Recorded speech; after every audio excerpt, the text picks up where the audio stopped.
So, we are with Zakk Wylde in Montreal on your Canadian sort of assault. Yes! Tour. Yes! Fabulous tour. Yes, the Canadian crusade, as always. So many things to talk about. Not really, but anyways, we'll come up with something. We'll make it up. Last album was this beauty. The song that remains not the same. What are the plans for new BLS music? Well, we're just going to release this one for the next 8 records. You know, just different packaging. A different name. Bonus tracks? No, just a different name. But the same music. Yeah, over and over again. But what are the plans? We're just getting lazier and lazier, man. It's just like, no. I was going to ask you that. I mean, I'm not going to imply that you're lazier, but you used to do like an album almost every 9 months, and now you've slowed it down to every couple of years. Is there a reason for that in particular? Well, actually, no, not really. I mean, the whole thing is, I mean, in between... It's just that, I mean, we've been touring 2 years behind Order of the Black, so we've been out on the road. I mean, we squeezed this thing in there because we just had a bit of a break. Went in and just recorded some stuff because I said, you know, we had to record bonus tracks or something like that. And then for something, I just had mellow versions, and I said, dude, let's just record these. Right. You know, I said, because I was really happy with the way we did it. You know, and then I said, dude, we ought to put it out just as something to hold everybody up while we're out touring, you know what I mean, whatever. So, I mean, that's how that, you know, the song Remains Not the Same came about. So this was like not a mistake, but it was sort of wasn't planned. You weren't thinking we're going to have studio sessions for these. Okay. It wasn't like, oh, this is the next album. Okay. No, because, you know, because they're mellow versions of the heavy songs, you know what I mean? Right. But you know, and then whenever we do the cover songs, you know, because when they need bonus tracks or anything like that, I go, you kill 2 birds with one stone. Instead of doing a bunch of tunes that you're like, oh, dude, we'll save that for the next album or something like that. You do a cover song. I mean, it's always fun doing songs by your favorite bands and stuff like that. So, you know, and you black labelize them and stuff like that, make them your own type of thing. But yeah, and then, you know, so you can knock that out. And, you know, it's a great way to do bonus tracks. It's just cool cover songs, you know, of your favorite band. So you're killing, you know, knocking out 2 birds with one cover songs aside, are you writing new BLS songs for... Yeah, well, I mean, you know, I'm always either writing all the time. We got different song ideas and everything. But what always happens is no matter how many tunes I've got written, let's do this one. By the time we get in there and, you know, the drums sound like cannons, the walls are Marshalls, and everything just sounds slammed. You just get inspired anyway. So, you know, then you keep writing a ton of stuff. And just as always, it's the new, fresh stuff that you're really excited about, you know what I mean? So it's just like that's what usually always happens. But I mean, yeah, we'll see. You know, I mean, with the how the new album starts going, because I mean, usually when we're making the records, I mean, the joy's always in the journey anyway. So you just that's why we don't demo anything like that. You just go in, you do it the one time, and then it's done, and you move on. So, but you know, it depends on what side of the bed you woke up that day, you know. Or if we're driving in, you hear some Zeppelin, it's like, oh, cool, let's do something like that, you know what I mean, or whatever. It's just like with just a riff, and then this and that, or whatever. You hear Neil Young, Heart of Gold, let's do something mellow, you know what I mean. So, you know, that you get inspired to do something like Heart of Gold or something like that. So, I mean, that's usually how the way it works for me when we're doing the records. Let me ask you, solo career-wise, with BLS. And with, you know, Pride and Glory and Zakk, you've sort of done 2 kinds of album, either sort of a mellower acoustic kind of thing, or this full-on assault. Yeah, rock thing. Have you ever thought of any kind of other genre? Would you want to do like a jazz fusion, just guitar? I mean, or you just... Well, usually when I do the jazz fusion, I'll hang out with Father Sharinian with Derek. Right. You know, when Derek does his fusion albums, and that's like my fusion home away from home. Okay. I can jam with Derek and do that. But have you ever thought of doing like Santana or like the Slash and putting together a bunch of different vocalists? I mean, I always thought that would be a cool idea too. Okay. You know, I mean, they're just jamming with a bunch of people that you know, obviously that I've known throughout doing this for 25 years or whatever. You know, because I'm buddies with so many people, you know what I mean? So but there's no plans for it, though.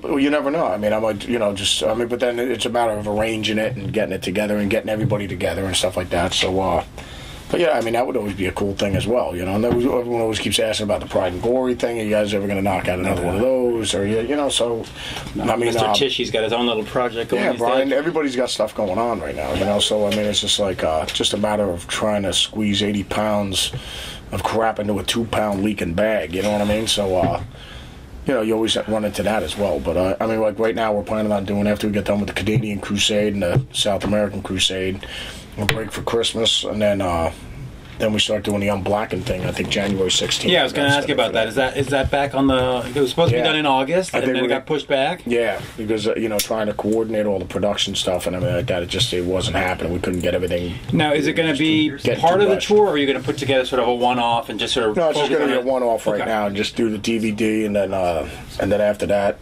take the next month to mix it and the whole 9 yards. You know what I mean? So. Out by Christmas or next year? No, it'd probably be during next year sometime. Okay. Because we're gonna film it. In January. Now it's supposed to be a whole sort of acoustic kind of show. Yeah, but we're going to film the making of and the whole 9 yards. So you're going to play the piano, the sex change operations, the whole 9 yards. Then the botched sex change operations, getting them reversed, the whole 9 yards. The whole thing. Yeah, so all the plastic surgery, the boost album sales, so we look more handsome and attractive to the ladies. And the guys. Yeah. Hey, listen. More fun. You know how it goes. As long as you're selling records, man. So it's whatever it takes. Now, since the last time we spoke, you're now Zakk the author, bringing the metal. Yeah, nominal. I am quite amazing, ain't I? Yeah, it is. You must just pinch yourself. When are you gonna be in the mood? No, but I mean, the guys feel that way as well. Hey, ain't no laughing over there, man. I know. Listen, that's enough, Father John. But that's really mean. But anyways, you're gonna hurt my confidence for the big hot rock show tonight, man. I'll have a bad self-concept. But anyways, no, the book came about with me and Eric just sitting around for years, just like talking about the ridiculousness of the music business and how ridiculous the whole thing is, man. You know what I mean? Because we were just laughing. Being a kid, you have your posters, all your heroes. Randy Rhoads, Jimmy Page, Eddie Van Halen, Jimi Hendrix, all the guys. Aldo Nova, without a doubt. Al Di Meola, John McLaughlin, Paco, Aldo. All the guys. So hey. Life is just a fantasy. Right. Is this as a fantasy life? That's my greatest rock story when you did the Life is Just a Fantasy dance on the bus. That was my greatest moment ever. But anyways, it is, man. Aldo rocks. That guitar solo is sick. But I mean, I was going to say, just like talking about goofy stories where we're going, that didn't happen, did it? And it's like, unfortunately, yes, it did. So like just being on the floor, crying, laughing, talking about all this goofy shit. That's how, the book, and then when we wrote the first story, and then we just started getting goofier from there. I go, dude, the whole book has to be like this. Yeah, because when we first started writing it, it was like a goofy kind of Carlin thing, Black Label George Carlin thing, and then half instructional book, of all like scales and shit that I go, dude, we got like 2-3 different books here, man. Are there 2 or 3 different books eventually coming out, or you just stop on this one? No, we just got done with this one. But I mean, in between, splitting the atom and coming up with a cure for children's cancer and everything like that, and winning another Nobel Peace Prize, we'll come up with another book. It'll be your 4th prize, right? Yeah, because I'm bored today. I've got nothing going on. But no, that's pretty much the game plan. Yeah, obviously. I mean, all we got to do is I could write another book by the time the end of this tour, by the Canadian Crusade and the South American Crusade. I'll have another book in me with the magic, with the ridiculous comedy that goes on, man. But no, yeah, I mean, another book would be cool, but I mean, I'm talking about writing a Zakk Wylde Black Label Guitar Bible.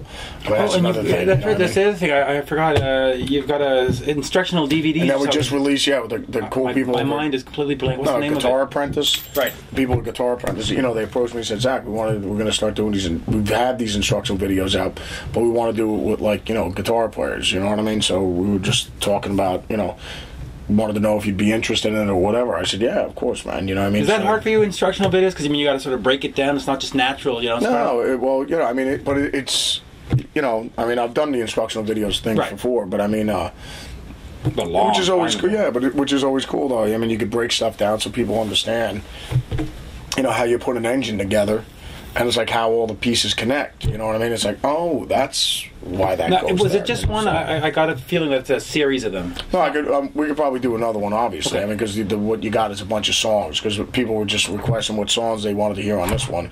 So there was a bunch of tunes off the new album, because there's Overlord. Because we had the new album out at the time, so it was like Overlord, Parade of the Dead, and stuff like that. It was just a bunch of tunes off the new album. So, we knocked those out. And, and then I, show you how to, I perform a song once, then we do, and I break down a solo, and then just show you how it all connects together, what scales I'm using, and everything like that, the names and stuff, so it's not like, you know how to play it, and you go, I still have no idea what I'm doing, because, the whole thing is, once I always tell everybody, you learn your scales and you learn a bit of theory, then it's you gotta put your heart in it. Well, then you understand the language. Right. You know, you start to understand. You know, because when you're talking, you don't think what you say. You know, you just speak. You know what I mean? Because you know how the you don't say, words and okay, I need to put a period here. Yeah, you just think. Yeah, I mean, you know, you're not thinking because you know you're thinking, you're thinking. I'm just saying, when you improvise, you know where all the scales are, but you're playing.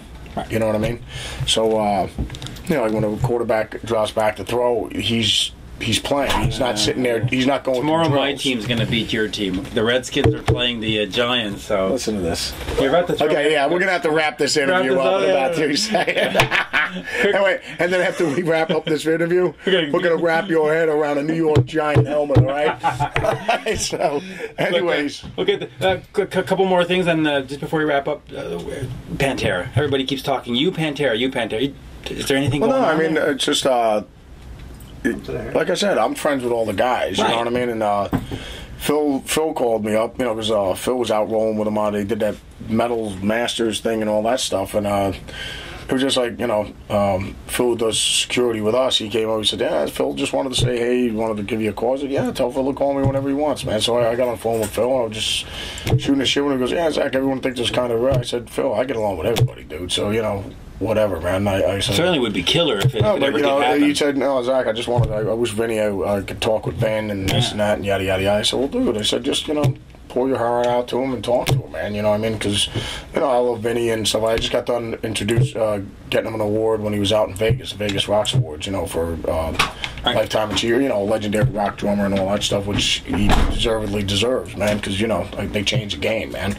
But no, so, you know, it's up to the guys, and you know, I get along great with Rex and everything like that. So I mean, Rex it's is just a great guy. yeah, with and all the guys in Down and everything, and Kirk and Pepper and all the guys, Jimmy Bowen, I know all the guys. So, no, it's up to guys. I mean, put it this way: if they asked, you know, they were like, "We're going to do this," and they asked me, would you do it to play Dime's guitar parts, I'd be honored. I was a pallbearer for him, so you know, and he's my brother, man. So that'd be great. I'd be honored to play, you know, and I know he'd be getting a kick if he was on the side of the stage watching me play this stuff. He'd be laughing his balls off. That's just a fact, you know what I mean? Because I know you go, hey jackass, you missed a couple notes over here. you botched this one up or whatever. Yeah, he'd be loving every second of it. So I mean, but no, of course I'd be beyond honored to do that. I mean, why wouldn't I? You know what I mean? So, but you know, that's a call the guys make. I know they want us to wrap this up quickly. Deep Purple, you're on this tribute. No, when the guys asked us to do it, we had just gotten off the road from. Big fan of Deep Purple, or? Yeah, I dig Purple. Well, who doesn't? I mean, you know, if you like Zeppelin and Sabbath, no, the Rock and Roll Hall of Fame doesn't dig them. Well, I think we already know they're in the Hall of Fame. You know, Pete Rose isn't in the Hall of Fame either, but I think everybody knows that he was. Yeah, Charlie. Pete's a Hall of Famer, so you know. I mean, put it this way: they can't put everybody in 1 year. So because then who are you going to put in next year? You know, I mean, you can't put all the features in Madden football. Yeah, you have to spread it out, man. If they had the time to get Madonna and Run DMC in there, well, no, just saying. Well, that's okay. But I mean, the whole thing is, Deep Purple is, if it's not next year or the year after, it's the next year. I mean, like, everybody already knows they're in there anyway. I mean, they help. They're the architects of the whole thing. I mean, look at this Metallica, Iron Maiden. I think with this kind of people backing you up. And the last thing, Ozzy and Friends. How was that this summer? Oh, we had a blast on that. You know, Slash, it's always great seeing him. And we're going to be doing some shows when we get to South America. Okay. Black Label and Slash. Oh, so, okay, not Ozzy and Friends. No. But it's when we get down to South America right now, it's just going to be us. But it's going to. But when we were over there with it was Slash and then the Boss, and obviously getting up on stage jamming with Geezer and Oz, and you know, Father Clufetos was playing drums throughout the whole thing. And Adam, you know, Tom's awesome, man. So. Any more shows planned, or any kind of recordings or anything, or? Well, no. I mean, the next thing we're going to be recording next is the Unblackened. Yeah. Okay, but there's no Ozzy and Friends live DVD from Donington or nothing like that. Yeah, not that I don't know anything about that. You know what I mean? Well, good. I see where we got our cut sign, so thank you. Oh, that whole Washington Redskin thing really fucked you up. I'm sorry. Come on. We could have talked for another half hour, but it definitely got cut off, shut down, destroyed. Well, okay. Probably like the Redskins will be tomorrow. They'll be destroyed. Let's be honest. We've lost the last 12 to you. So. Oh, and if they don't, we're going to come up here and deface your house, okay? If you beat up on our Giants, okay? We know exactly where to come. That's why I got my direct TV so I can watch my Redskins every week. Go 8-8 every year. It's fantastic stuff. Oh, I think those days are over now.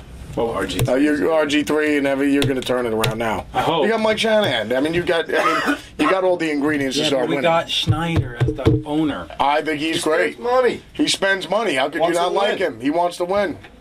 Right, but he has. He's a great owner. I hope. Well, let's see. He's awesome. Schneider, I'm a huge fan of him. All right, well, because he keeps us below. No, because things just don't pan out. But it's not from lack of trying to get good guys in there. He's trying. He's got Mike Shanahan in there, man. He spent big money to get, and he's a proven winner. I hope. I hope that within the next 5 years. Shanahan's a winner, man. So without a doubt. Thank you. All right, brother. It's always great seeing you, man.